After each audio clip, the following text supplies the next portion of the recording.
Chapter 1.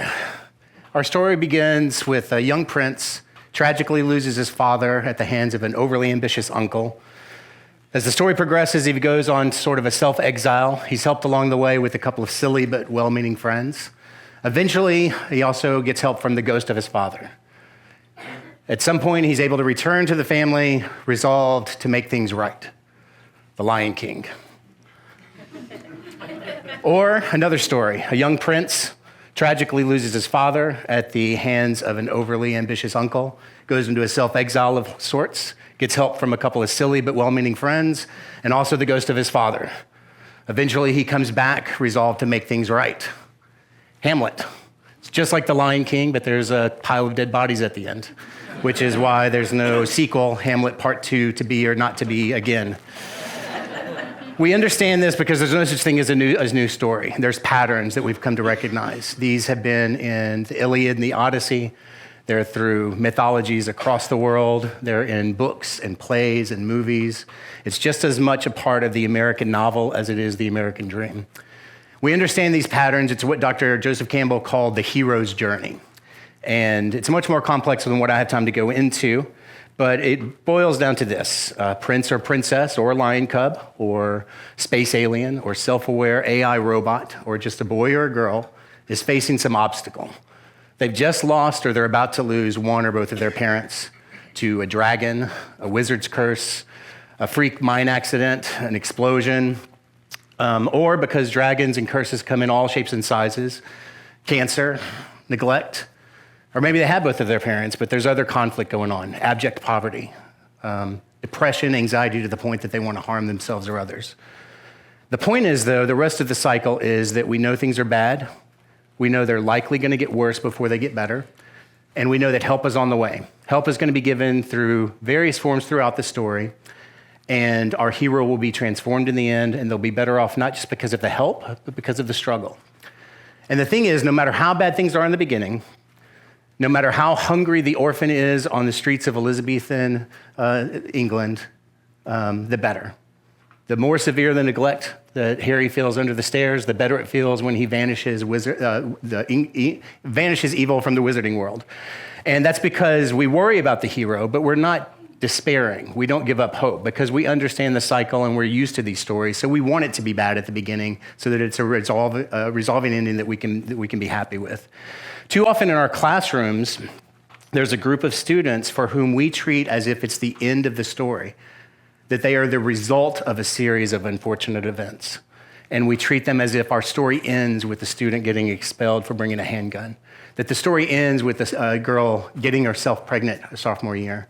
The story ends with the student so behind on credits that he drops out for a dead-end job. So my call to action, my call to adventure is to treat these students as if this is an origin story. And if you're lucky enough and blessed enough to have the responsibility and the opportunity to work with students, that you do so with the same lens that you do when you read literature, when you're looking at these stories, that this is chapter 1. This is the beginning of what could be great. Now, I'm not asking you to decide if you will be part of the story, because if you're in these roles, you're in the story whether you want to be or not. What I'm asking you to decide is how deeply you want your character developed in the story. Are you going to be an NPC in the background? Are you going to be a side quest? Or you will be so ingrained in the main plot that you help that hero realize the eventual transformative ending that we want? Here's a couple of examples from my own life. Chapter 1, a missed opportunity.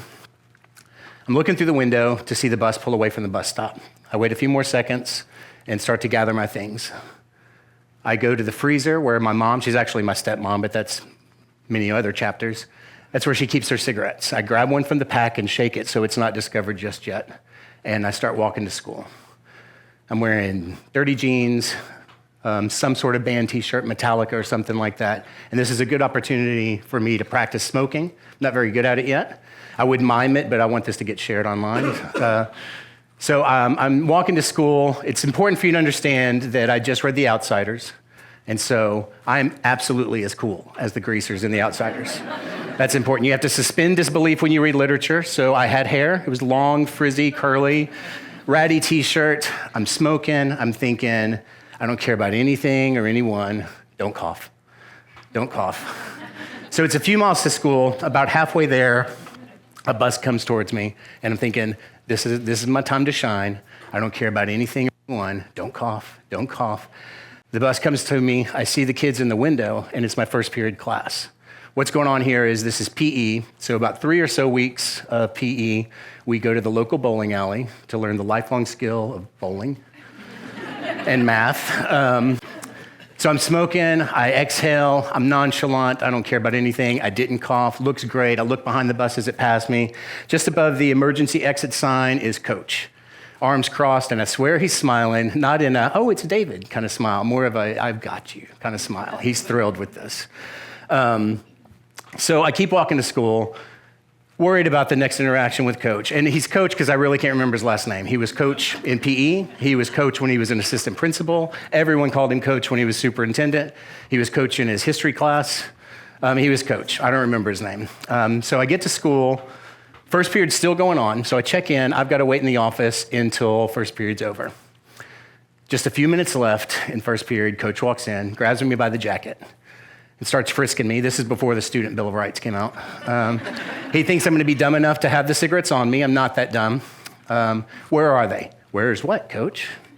The cigarettes. What cigarettes, Coach? This is my razor-sharp wit that I've started to develop at this age.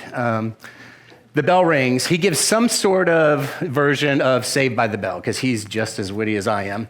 Pushes me out of the door, and I go on to second period. And scene. Not a great chapter 1, though. It's a rough draft. We've got the general structure. We've got an authority figure. We've got a kid, so we know who's in charge, who we should root for, but we don't know why. There's not a lot of meat on the bone. There's not a lot to sympathize with the character. What we're missing is a narrator to fill in the gaps. A narrator could have told you that I was late a lot during the bowling unit because I didn't always have money for the shoe rental. A narrator could tell you that I missed a lot of first periods in general because I didn't always have clean socks or underwear and I didn't want to change in front of the other kids. A narrator could tell you that I didn't think a ride to school was an option.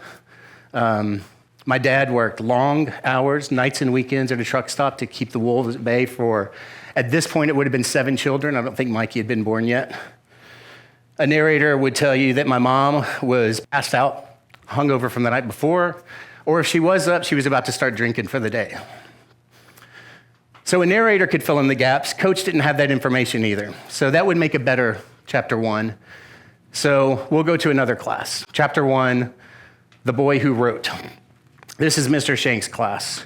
It may be the same day, same week, or same year. It's roughly the same timeline. We're taking our tests silently. He's passing out the essays, which is how he normally did it. He would always have the essays folded in half so you didn't see the grade, you didn't see the red ink. I'm really nervous because I did a horrible essay. This was supposed to be the beginning of a research project. This is 1989 or 90. So a research project meant I needed to go to the local library and get books, which are like tablets, but one file on it, heavy. No Google, card catalog. And for whatever reason, I didn't get to the library. Something along the lines of the same reason I didn't get a ride to school.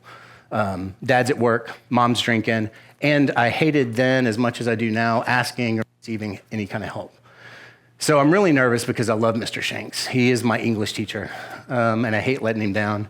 So we're taking the exam. He's passing them out. I finished a little early, and I'm reading my book, or pretending to, and I notice everyone's got their essay except for me. And so I'm trying to come up with an excuse, trying to come up with an elaborate reason why I didn't do the assignment that I was supposed to do. The bell rings. Saved by the Bell again. I go, gather my things. I'm heading towards the door. Mr. Crook, I hear him call. I'm going over my lies. I'm going over my story, trying to convince him that it's just some misunderstanding of due dates or something like that. I get there. He's holding up the paper. It's folded in half, but it's my essay. What happened? And he's saying this without malice. He's saying it because he wants to know what happened. I'm thinking of the whole lie, trying to explain things away. And in my eloquence, I come out with, I couldn't get a ride, or something along those lines. He pauses for a minute, again, with no malice, no anger, and he says, that's unfortunate. I usually really look forward to reading your work, not my essay, not the assignment, my work. He picks up a book, put the essay inside it. And he says, I want you to read this book. And when you're done with it, I want you to write another essay. I want you to write a couple of chapters. What happens next? And I want you to read this book because I think you're in it. And so in the movie version, Matthew McConaughey takes the book from Sir Anthony Hopkins. The orchestra swells, the lighting is dramatic, and you know this is the moment. We don't have the benefit of that, but I can tell you this is the moment. This is the moment. Oh, captain, my captain, this is my Atticus Finch. This is my stay gold pony boy. This is You're a Wizard, Harry. I go home that night and I read the book. It's Catcher in the Rye. I've read it every year since then at least. And I've never before or since read with such purpose. What an individualized assignment. And for him to see and recognize that a poor kid in Louisiana, one of 7 kids living in poverty, would find himself in this private school rich kid making his way to his apartment in Manhattan is unbelievable. And I'm a little emotional thinking of it. I still can't describe what that emotion is. It's not pride. Pride is not the word I'm thinking of. There's so much more. It's the understanding that Mr. Shanks considered me. I had this picture of him grading essays and thinking of me and who I was. And to put that into reading a book and thinking, oh, this is like David. David needs this. And so from that moment on, I'd always read a lot. I'd read The Outsiders. It's important to remember I'm just as cool as the greasers in The Outsiders. That point on, I was a reader. I'd always written a lot. From that point on, I was a writer. He gave me the glimpse of a seed, of a shadow of self-confidence that I have always associated with the classroom. Now remember the cycle. Things are bad. They're likely going to get worse before they get better. But help is going to be given throughout. And it may take years for that help to be fully realized. But you'll be transformed at the end because of it. So things did get worse before they get better. My mother would pass a year or two later from alcoholism. Mr. Shanks gave me A Grief Observed by C.S. Lewis, an amazing book. And this is something I haven't really shared publicly.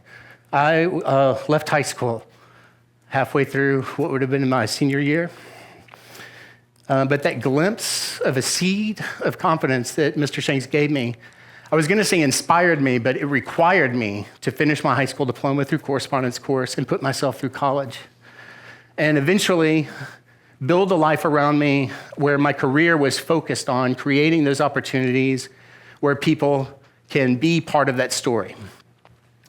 Because the story begins with a student expelled for a handgun that finds a program that helps him take responsibility. The story begins with a student who doesn't have to choose between having a baby and graduating, that she will one day walk across the stage with the newborn. The story begins with a student who's so far behind on credits, he's working full-time to help support his family, and the program helps him not only get credit for the work, but get credits worked up on his own time so he can eventually graduate and think about what career he does want. So again, I'm not asking anyone who's got the blessing to work with students to decide if they want to be in the story. Because the thing is, I have no idea to this day if Mr. Shanks knew anything else about me that Coach knew. He would have had access to the same files, the same counselors, the same whatever. Coach decided that my dirty jeans and band t-shirt and somewhat sarcastic, if not well-versed wit was all there was to the story. There wasn't anything more than that. He saw what I wanted him to see, though, so I don't blame Coach. He saw the projected image of, I don't need your help. I gave that same image to Mr. Shanks. Without the sarcasm, he was much better at sarcasm than I am, so I didn't challenge him there. But he saw the same dirty jeans. He didn't lecture me about a missed assignment, which, just spoiler alert, early on in Catcher in the Rye, an English teacher berates Holden for not turning in the assignment. That wasn't Mr. Shanks. Mr. Shanks, later on, there's another English teacher. That's where Mr. Shanks was. He was just as much in the book as I was. He chose to believe, whether he knew anything about me or not, that there was more to the story, that there was backstory. And if he didn't know the details, he knew enough about literature and life and about people that there's more to the story than what a 15-year-old wants to present in his English class. So he treated me as if there was more to the story and this was an origin story. So I'm not asking you to decide if you want to be in the story. I'm asking you to understand you are in the story. And you can be one of the other nameless teachers that I literally can't remember. You could be Coach, who's got kind of a side quest, and I don't remember his last name.